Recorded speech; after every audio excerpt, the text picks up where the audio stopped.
অসুস্থ হয়ে আছেন শুয়ে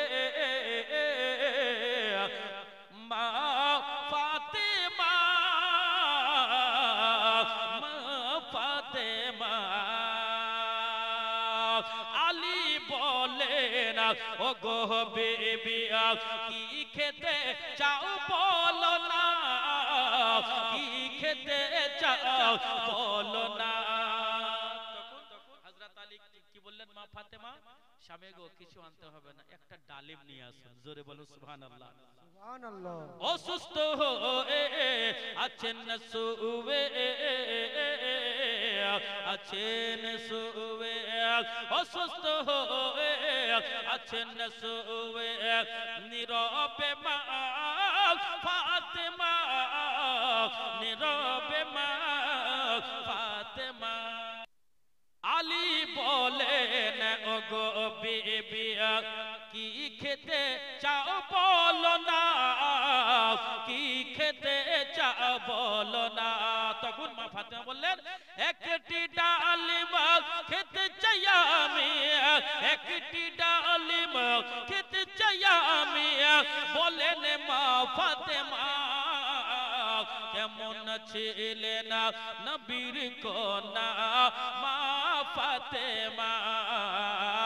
সদাই করিতেন স্বামীর সেবা মা ফাতেমা বাজার গেলেন হযরত আলী কি বলেন বাজার থেকে ডালিম নিয়ে হযরত আলী আসেন ফিরে হযরত আলী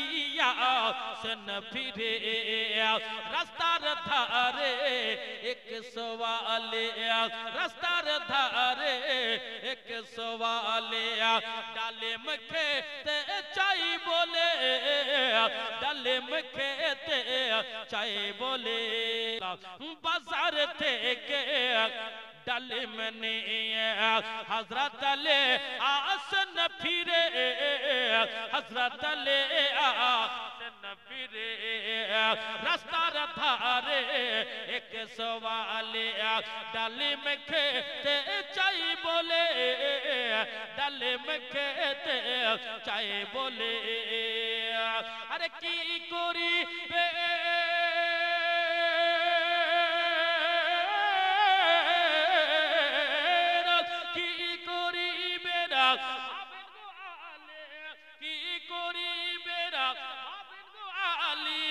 বাড়িতে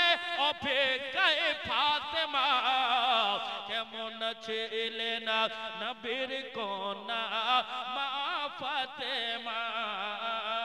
সদাই করিতেন স্বামীর সেবা মা ফাতেমা এবার দেখুন বাজার থেকে ডালিম নিয়ে হযরত আলী আসেন ফিরে হযরত আলী আসেন ফিরে রাস্তার ধারে এক সওয়ালে ডালিম খেতে চাই বলে ডালিম খেতে চাই বলে কি করিবে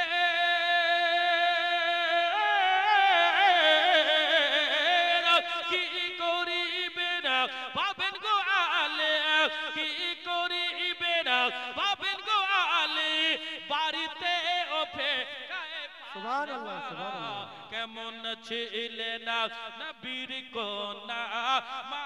ফাতেমা সদাই করিতেন স্বামীর সেবা মা ফাতেমা সাদরানে মিল্লাতে ইসলামিয়া সে ছন্দ বলেছে কি সুবহানাল্লাহ হঠাৎ করে সালমান ফারসি সালমান ফারসি হঠাৎ করে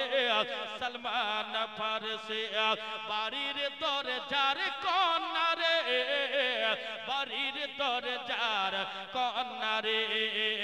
আল্লাহ তাআলা 10টি ডালিম পাঠিয়েছেন জান্নাতি হতে পাঠিয়েছেন জান্নাতি হতে কেন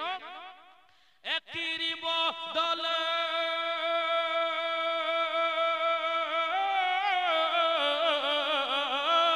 একটির বদলে 10টি ডালেমা একটির বদল